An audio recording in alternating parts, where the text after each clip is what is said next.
जो इसका बैकग्राउंड है वो ये है कि हजरत मूसा अलैहिस्सलाम और हजरत खिज़र अलैहिस्सलाम ये दोनों अल्लाह के नवाजे हुए अल्लाह के प्यारे बंदे थे। इस आये करीमा के अंदर इन दो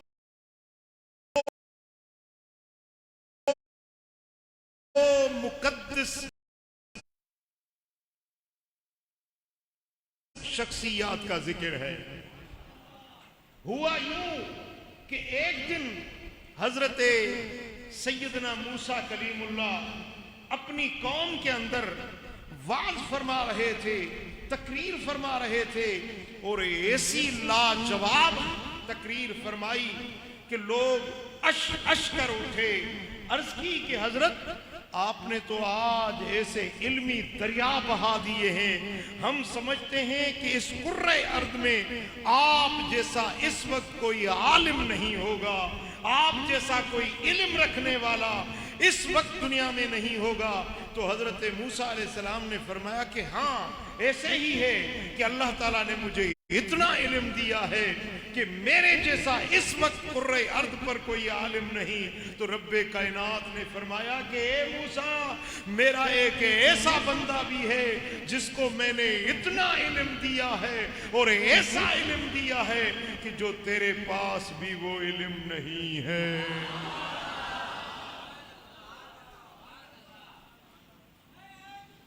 तो उस वक्त हजरत सैयदना मूसा अलैहिस्सलाम ने रब्बे कायनात से गुजारिश की कि मेरे मौला, ए मेरे रब, मैं चाहता हूं तेरे इस बंदे का दीदार करूं, मैं चाहता हूं तेरे इस बंदे की महफिल में बैठूं, इससे इस्तिफादा करूं, इससे इल्म सीखूं, इसकी सोबत में चंद घड़ियां मुझे नसीब हो जाएं। मेरे मौला, मैं चाहता हूं उसका पता बता दे, उसकी एड्रेस बता दे, ताकि मैं तेरे इस बंदे को ढूंढ लूं और उसकी सोबत में जाकर मैं इल्म सीखूं। तो रब्बे जुल जलाल ने हजरत मूसा अलैहिस्सलाम को जो एड्रेस दी, भाई मुझे एड्रेस मालूम होगी तो मैं इस मस्जिद में पहुंचूंगा ना, अगर मुझे पता मालूम ना हो तो इतना बड़ा कराची का शहर है, मेरी तो जिंदगी ढूंढते गुजर जाएगी, मंजिल पे नहीं पहुंच पाऊंगा। तो मंजिल पे पहुंचने के लिए एड्रेस की जरूरत होती है। हजरत मूसा अलैहिस्सलाम ने अर्ज की, मेरे मौला मुझे उसका पता बता दे, उसकी एड्रेस बता दे। तो रब्बे कायनात ने फरमाया कि ए मूसा, मछली को पका ले, मसाले लगाकर मछली को पका कर तल कर तैयार करके उठा के ले जा, जहां पर ये मुर्दा मछली जिंदा हो जाए वहां मेरा बंदा मिल जाएगा।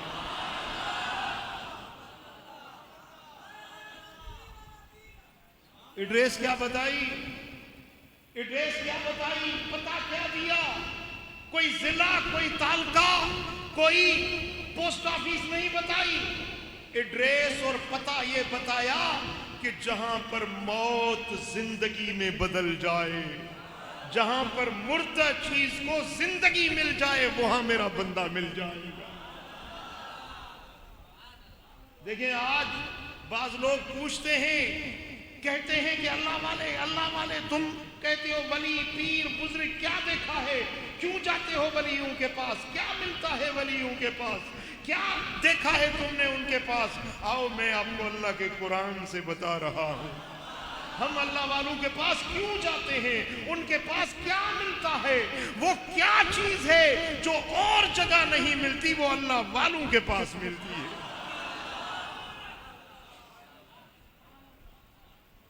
देखें, सबसे पहले तो जो पता रब्बे जुल जलाल ने अपने नबी को पता बताया, वो पता क्या था कि जहां पर मुर्दा मछली जिंदा हो जाए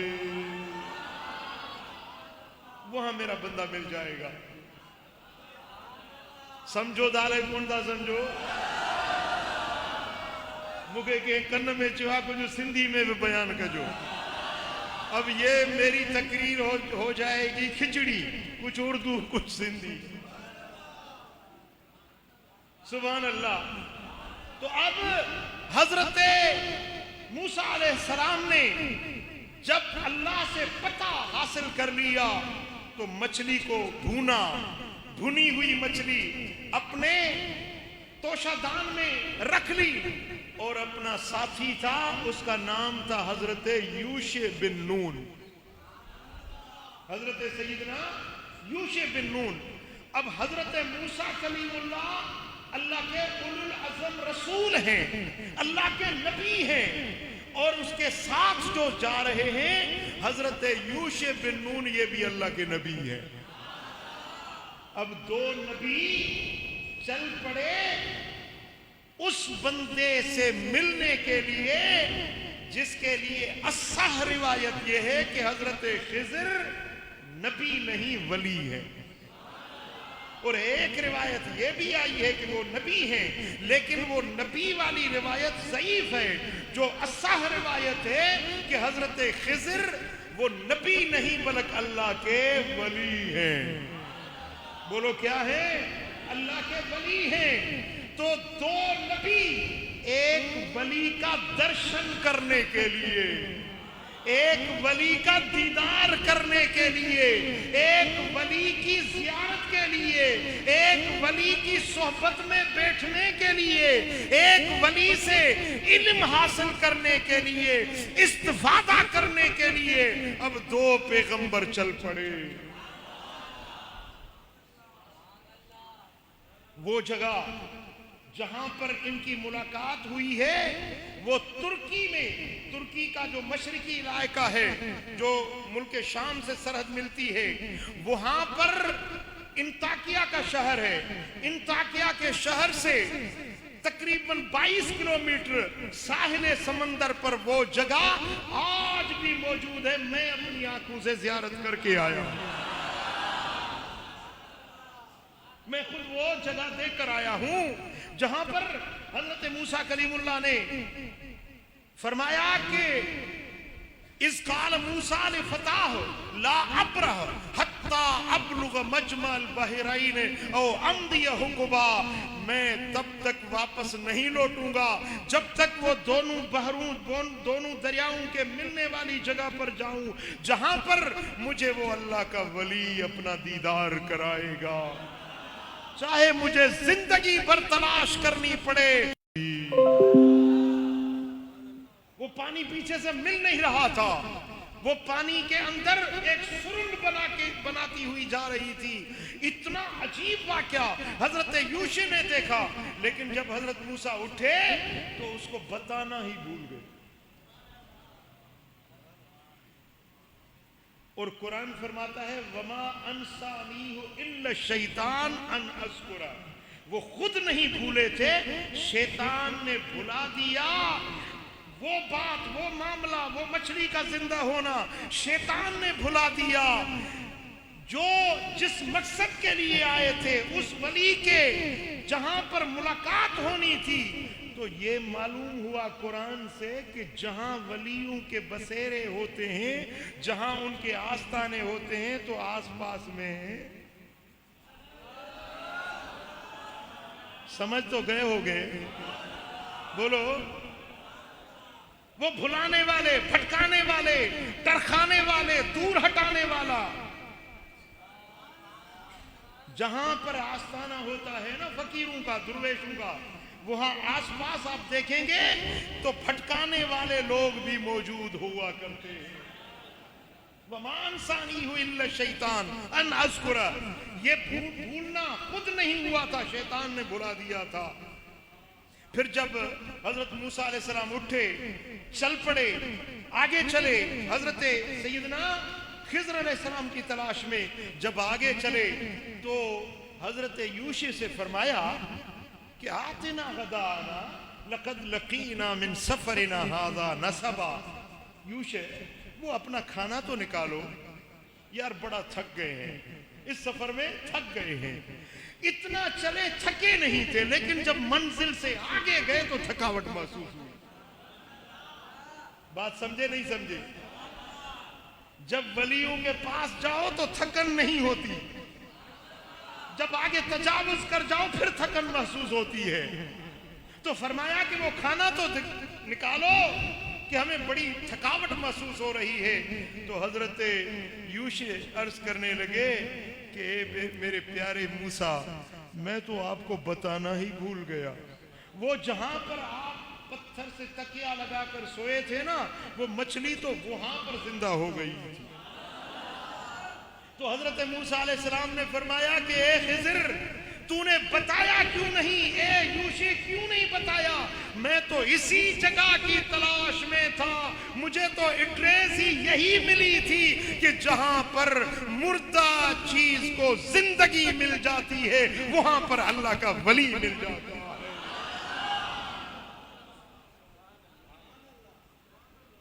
फरतद्दा अला आसारिहिमा कससा, फिर अपने पांव के निशान देखते हुए वापस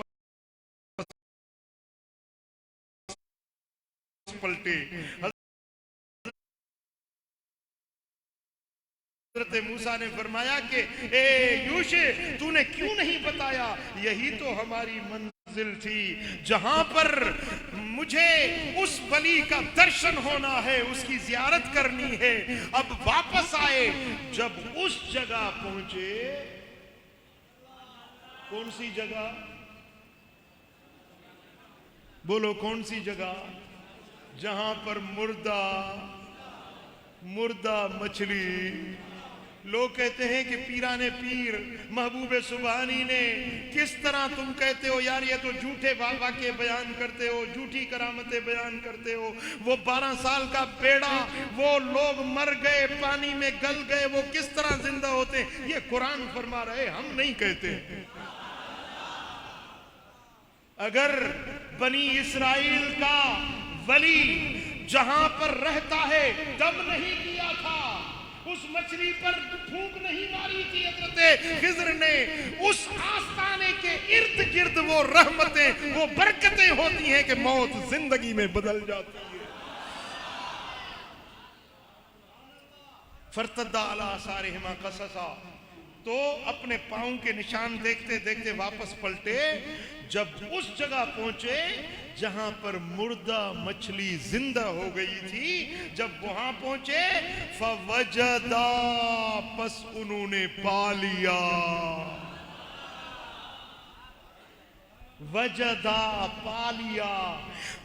पाना उसको नसीब होता है मन जहद वजद, जो ढूंढता है, तलाश करता है। कामिल यूं नहीं मिल जाते, कामिलों की तलाश करनी पड़ती है। कराची वालों, गोदरा वालों, कामिल मुर्शिद चाहिए तो ढूंढना पड़ता है, तलाश करनी पड़ती है। फिर वहां पर रुकावटें भी होती हैं, थकावटें भी होती हैं, और वहां से हटाने वाला वो अजली दुश्मन भी आजू बाजू में। फवजदा, बस उन्होंने पा लिया, देख लिया, ढूंढ लिया, तलाश कर लिया। अब दम मिन इबादिना, हमारे बंदू में से एक बंदे को। बोलो बंदे तो सारे बंदे हैं ना, कराची सारा बंदू से भरा हुआ है। बोलो सारा जहान इंसानों से भरा हुआ है, लेकिन अब दम मिन इबादिना, तवज्जो है मेरी तरफ? देखिए ना हजरत, क्या इसमें गिरानी है आपका? मोहम्मद फैसल। मसलन ये मस्जिद सारी भरी हुई है, लेकिन मैं मोहम्मद फैसल को मैं चुनता हूं, मैं इनको पसंद करता हूं, और मैं कहता हूं कि यार ये मोहम्मद फैसल मुझे बड़ा पसंद है। अब इसको मैं अपनी तरफ से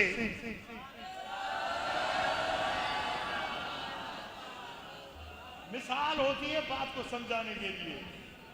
देखे ना, मस्जिद तो सारी भरी हुई है, लेकिन मेरा दिल जिसको माने ना, जिसको मेरा दिल कहे ना, हर एक को 500 नहीं दूंगा। ये मेरे मुरीद भी बहुत सारे बैठे हुए, वो भी कहेंगे यार मुरीद तो हम साईं 500 दे दिए फैसल साहब को, भाई ये तो मेरा दिल है ना।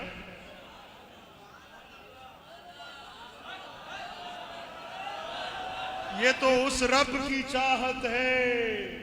वली हर कोई नहीं बनता, वली हर कोई नहीं बनता, ये उसकी चाहत होती है। वो लोगों में से चुनता है, पसंद करता है। अब दम मिन इबादिना, हमारे बंदू में से एक बंदा, वो चुना हुआ बंदा, वो चूंडियल बानो चूंडियल।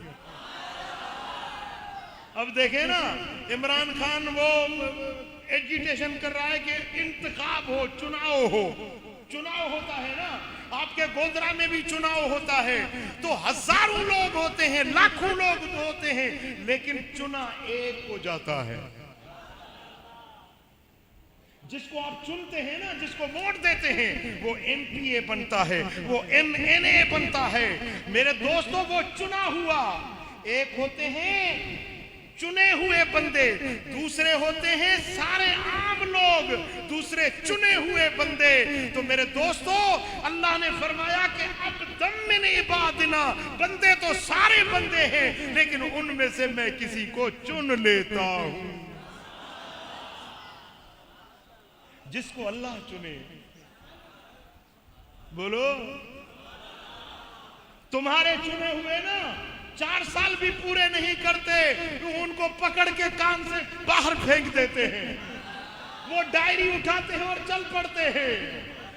ये तुम्हारे चुने हुए हैं, लेकिन जिसको अल्लाह चुनता है, सारी दुनिया भी दुश्मन हो जाए, उसके बाल को बीका नहीं कर सकते, क्योंकि ये आम नहीं, ये खास है। ये तेरा चुना नहीं, ये अल्लाह का चुना हुआ।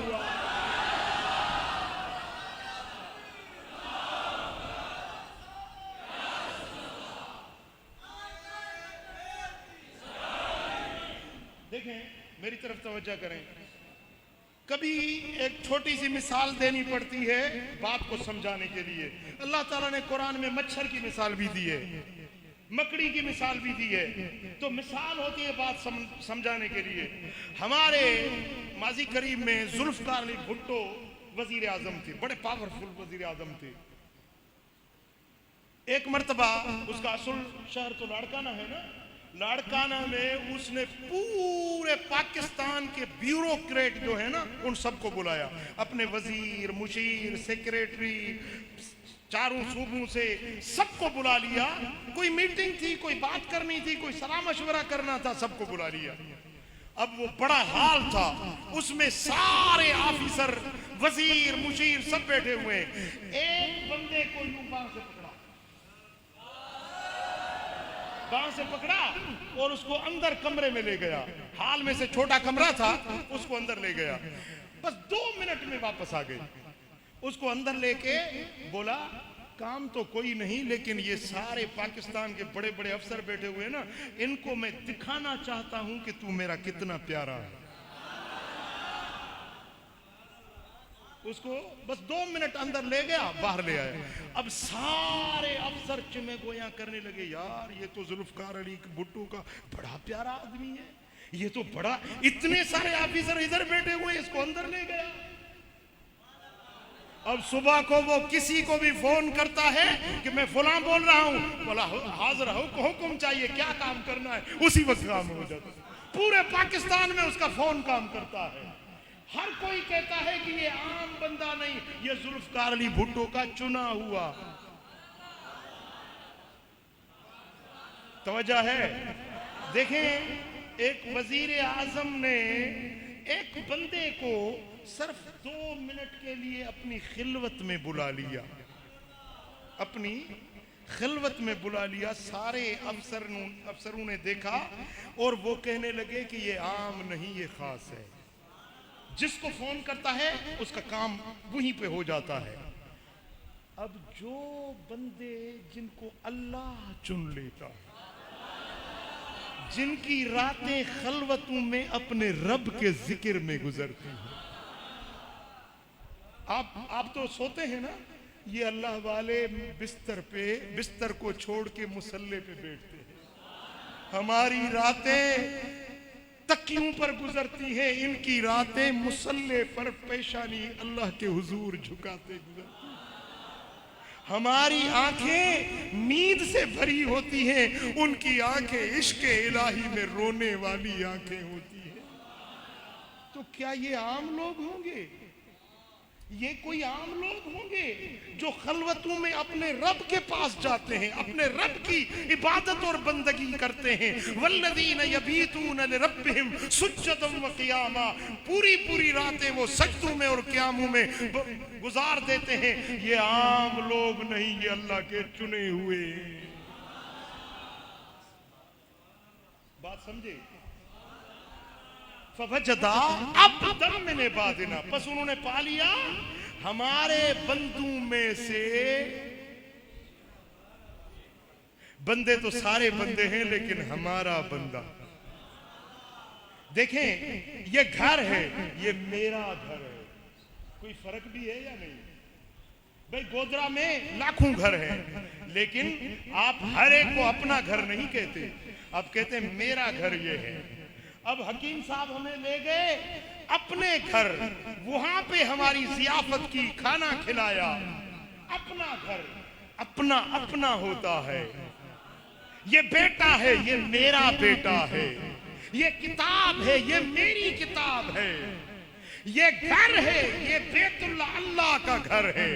ये दोस्त है, ये वलीउल्लाह अल्लाह का वली है। ये आम दोस्त है, ये अल्लाह का दोस्त है। कोई फर्क समझे में आया या नहीं आया?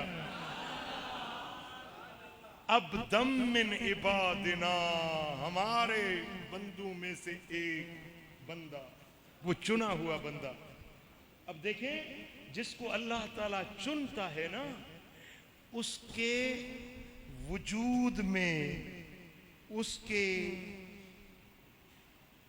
लिबास में, उसके कदमों में, उसके हाथों में अल्लाह ताला खुसूसी रहमतें और बरकतें अता करता। वो किस तरह? मैं नहीं कहता, अल्लाह का कुरान फरमा रहा है। अब दम मिन इबादिना आतैना हो, जिसको हमने अता किया, आतैना हो रहमतन मिन इंदिना, अपनी तरफ से रहमत अता फरमा दी। वअल्लमनाहु मिल्लतुन्ना इल्मा, हमने अपनी तरफ से इल्म भी अता किया। जिसको अल्लाह अपना वली बनाता है, दो बातें बतौर खास उसको अता की जाती हैं, एक रहमत, एक इल्म। बोलो, एक रहमत, एक इल्म। जिसको अल्लाह खास रहमत देता है ना, जब वो बोलता है तो उसकी ज़ुबान में तासीर आ जाती है। जब वो निगाह उठाता है तो उसके आंखों में तासीर होती है। जब वो चलता है तो उसके कदमों में तासीर होती है। जिस जगह पर वो कदम रखता है उस जमीन पे रहमतें नाजिल होती हैं। जिस घर में वो वली बैठता है उस घर में रहमतों का नुज़ूल होता है। जब वो बोलता है तो उसकी ज़ुबान अल्लाह की तकदीर बन जाती है। लिसानुल फुकरा सैफुर रहमान, फकीरों की ज़ुबानें रहमान की तलवारें बन जाती है।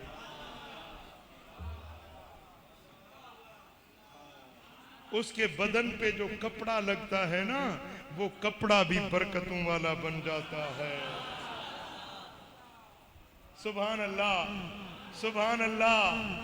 मेरे दोस्तों, जब हजरत याकूब अलैहिस्सलाम के बेटे हजरत यूसुफ अलैहिस्सलाम के आए खिदमत अक़दस में, तो आपने फरमाया इज़हबू बिक़मीसी हाज़ा, ये मेरा कमीज ले जाओ, मेरा कुर्ता ले जाओ।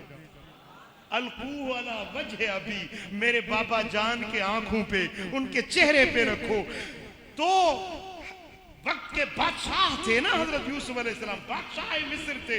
अगर चाहते हकीम भेजते, तबीब भेजते, कोई सुरमा भेजते, कोई दवाई भेजते, कोई हिकमत का कोई नुस्खा भेजते, नहीं, अपने बदन की पहनी हुई कमीज भेज दी। लोग कहते हैं कि पीरूं वलियों नबियों में क्या देखा है। अरे हम तो कहते हैं उनके बदन से लगने वाला कपड़ा भी शिफा देता है, फैज देता है।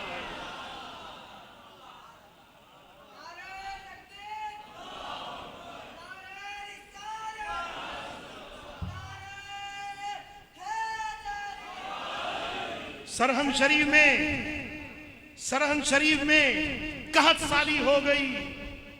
हाँ, वबा की बीमारी आ गई। वबा, जिस तरह यहाँ पे ये कोरोना चल रहा था, इस तरह की कोई वबा आ गई। लोग घर घर से जनाजे उठा रहे थे। लोगों ने आकर इमाम रब्बानी मुजद्दिद मुनव्वर अल्फसानी की खिदमत में अर्ज की, हजरत आपके शहर में सरहंद में वबा आ गई है, लोग मरते जा रहे हैं। आपने फरमाया ये मेरी जूती उठाओ, इसको सरहंद के तालाब में फेंक दो और शहर में ऐलान कर दो, जो इस तालाब का पानी पिएगा उसको शिफा मिल जाएगी। वो जूती मुबारक, वो नालैन शरीफ जब पानी में तालाब में डाली गई और उस तालाब का एक चुल्लू पानी का जिसको पिलाते हैं वो तड़प रहा है, लेकिन पानी मुंह से लगता है, उठ बैठता है, शिफा मिल जाती है। ये जूती की बात नहीं, जूती जिस तालाब में है उस तालाब की बात नहीं, वो पानी से जो जूती लगी उस पानी की भी बात नहीं। जूती तो तालाब में एक तरफ पड़ी हुई थी ना, तालाब तो बड़ा लंबा था, पानी पानी से जुड़ा मिला हुआ है, तो पूरा पानी भी फैज वाला शिफा वाला बन जाता है। बीरे तुआ आज भी मक्का मुकर्रमा में मौजूद है, मैं खुद अपनी आंखों से देख कर आया हूं। लेकिन आज सऊदी हुकूमत ने उसको बाहर से दीवार दे दी है, ताला लगा दिया है। वहां पड़ोस में एक हमारा मोहब्बत वाला था, उसने कहा आओ आपको आज उस कुएं का मैं दीदार कराता हूं। वो बीरे तुआ किताबों में तो पढ़ा था, लेकिन आंखों से जाकर देखा। सहाबा ने अर्ज किया रसूल अल्लाह, हमारे इस पड़ोस में सिर्फ एक ही कुआं है, पानी खारी है, पानी काबिल इस्तेमाल नहीं, न इसको हम खाने में इस्तेमाल कर सकते हैं, न कपड़े धो सकते हैं, खारा पानी है, न पी सकते हैं, न इससे खाना पका सकते हैं। मेरे आका गए और उस कुएं से एक पानी का डोल बाहर निकलवाया और आपने उस डोल में से एक चुल्लू भरा, मुंह मुबारक में डाला और कुल्ली करके उस डोल में डाली और डोल को उस कुएं में डलवाया, तो वो कुआं शहद जैसा मीठा हो गया। न सिर्फ मीठा हो गया, लेकिन वो शिफा वाला बन गया। किसी को पेट में दर्द है, बीरे तुआ का पानी का एक घोंट पीता है, मर्ज जाता रहता है। किसी को चमड़ी की बीमारी है, किसी को खारिश की बीमारी है। मेरे आका के मुंह से लगा हुआ पानी जो उस डोल में डाला गया, डोल को फिर पलटा गया उस कुएं में, पूरा कुआं आज तक शिफा, रहमत और बरकत वाला बन गया। अजीज़ाने मोहतरम, जिसको अल्लाह चुनता है उसको रहमत अता करता है और उसको इल्म अता करता है। वो ऐसा इल्म है जो किसी किताब में नहीं, किसी मकतब, किसी मदरसे में नहीं मिलता, जो अल्लाह अपने वलियों को इल्म अता करता है। मुझे एक वाक़या याद आ रहा है, मेरे घर का अपना वाक़या, सुनोगे? थक तो नहीं गए ना? आज पहली मर्तबा मुलाकात हुई है तो आज दिल कहता है आज तो पूरे रात बैठ जाएं। क्या अगर फजर तक बैठे तो बैठोगे? कौन कौन फजर तक साथ देगा? सुभान अल्लाह, सुभान अल्लाह। मेरे मुर्शिद करीम, मेरे वालिद करीम भी हैं, मेरे मुर्शिद भी हैं, मेरे उस्ताद भी हैं, हजरत ख्वाजा मोहम्मद इलाही बख्श रहमतुल्लाह अलैह। उनके उस्ताद थे, उनका नाम था मौलाना मोहम्मद इसहाक। सही कड़ियो कड़ियो गुलामुल्ला खैरपुरा संचार के पासे में कड़ियो गुलामुल्ला ता सुञाणंदा हूंदो इलाइको। कड़ियो गुलामुल्ला में उनका मदरसा था। हजरत मौलाना मोहम्मद इसहाक मेरे बाबा जान के उस्ताद थे, बड़े चोटी के आलिम थे। एक मर्तबा कोई पड़ोस के लोग आए, उनको कहा मौलाना मोहम्मद इसहाक को कि निकाह पढ़ना है। मौलवी साहब गए, निकाह पढ़ के आ गए। जिस तरह उलमा निकाह पढ़ते हैं, निकाह पढ़ के आ गए। वो मसला ये था कि उस लड़की जिसका निकाह पढ़ा गया ना, उस पर पहले कोई और निकाह था। अब निकाह पे निकाह हो गया। मौलवी साहब को मसले पता नहीं था कि ये कोई फड्डा चल रहा है, कोई झगड़ा है, इस पर कोई पहले निकाह है। मौलवी साहब तो निकाह पढ़ के आ गए। तो वो दूसरी पार्टी जो थी ना, वो दादू के सेशन कोर्ट में चले गए कि इन्होंने हमारे जो निकाह पढ़ा हुआ है उस पर दूसरा निकाह किया है। जज के पास चले गए तो जज ने पूछा कि ये निकाह किसने पढ़ा है? बोला मौलवी मोहम्मद इसहाक ने। तो उसने रजिस्ट्रार को कहा कि समन निकालो, आइंदा पेशी पर मौलवी इसहाक को बुलाओ। अब अगली पेशी हुई, मौलवी साहब मोहम्मद इसहाक पेश हुए। तो जज था हिंदू बनिया। जज ने पूछा कि मौलवी साहब ये निकाह तुमने पढ़ा है? उसने कहा हाँ जी निकाह तो मैंने पढ़ा है, लेकिन मुझे मसले का मालूम नहीं था कि कोई झगड़ा है या पहले निकाह है। तो जज ने कहा कि हाँ तुम मौलवियों को और सारा पता चल जाता है, ये पता नहीं चलता कि निकाह पर निकाह। आइंदा पेशी पे देखूंगा। मौलवी साहब भांप गए कि ये बड़ा जालिम है, काफर है, ये पता नहीं मुझे दाढ़ी वाला देखा, मौलवी देखा, अब पता नहीं क्या सजा देगा। तो मौलाना मोहम्मद इसहाक के दिल में ख्याल आया कि किसी अल्लाह वाले के पास जाऊं, वो दुआ मांगेगा, मुश्किल आसान हो जाएगी। किसी अल्लाह वाले के पास जाऊं। पूछा कि भाई कोई ऐसा मुस्तजाबुद्दावात अल्लाह वाला हो। पता चला कि हैदराबाद शहर में लजपत रोड पर एक दुर्वेश बैठते हैं, मोहम्मद शाह उसका नाम है। जुबान से जो लफ्ज निकालते हैं वैसे हो जाता है। बड़ा फासला दूर था खैरपुरनाथन शाह से। मौलवी साहब सफर में निकले, चलते सारा दिन सफर किया, हैदराबाद पहुंचे। आके देखा कि वही मस्त फकीर है, मस्त बोलो, मस्त फकीर। वो फुटपाथ पे बैठा हुआ है, उसके बदन पर कपड़ा नहीं, बेलिबास बैठा है। उसकी मूंछें बड़ी थी और वो जो दूध पिया ना, दही खाई, तो वो मूंछों पर वो दूध लगा हुआ था, मक्खियां उस पर बैठी हुई थी। मौलवी साहब ने जब दूर से देखा तो ये है मोहम्मद शाह, ये दुआ मांगेंगे जो मेरा केस पता होगा। यार मुझे किसी ने गलत पता बता दिया, अब ये दुआ मांगेगा, मेरा केस पता होगा इसकी दुआ से, जिसको अपना पता नहीं। अब मौलवी साहब जो अकीदत लेकर आए थे ना, उसका जाहिर जो देखा तो मौलवी साहब का अकीदा टूट गया। उसने कहा ये तो पागल लगता है, ये तो कोई सफाई नहीं और नंग दड़ंग बैठा हुआ है। तो ऐसे मौलवी साहब सोच रहे थे कि मेरा आना ही बेकार, खर्चा ही बेकार हो गया।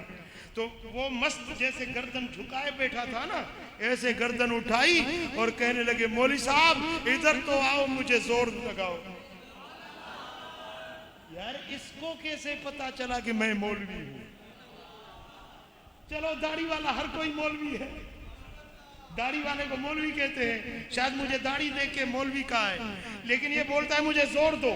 अब जोर दूंगा, इसके पांव दबाऊंगा, ये तो बेलिबास बैठा है और किसी की शर्मगाह देखना गुनाह है। अब मैं कैसे करीब जाऊं? आलिम तो थे ना, अब सोच रहे थे कि मैं इसके करीब कैसे जाऊं, इसकी पांव कैसे दबाऊं, तो ये शर्मगाह देखूंगा, गुनाह होगा।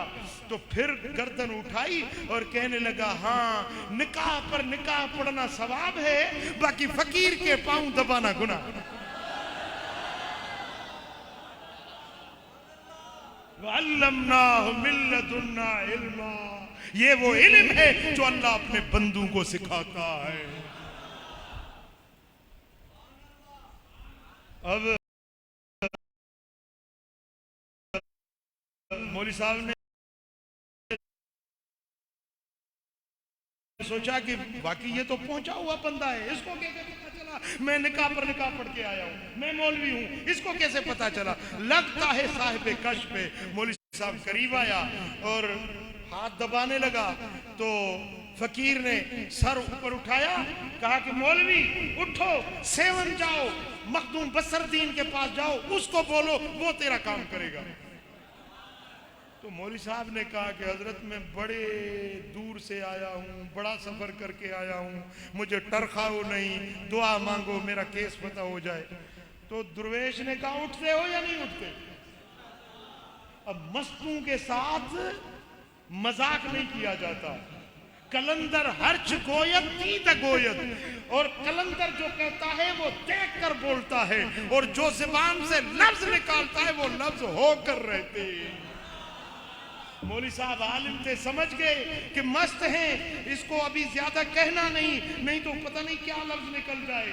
उधर से उठे, सेवन शरीफ आए, कहते हैं मुझे थकावट भी बहुत हुई, भूख भी बहुत लगी, प्यास बहुत लगी, दिल में सोच रहा था कि आज अगर 2 रोटियां हों और मक्खन के 2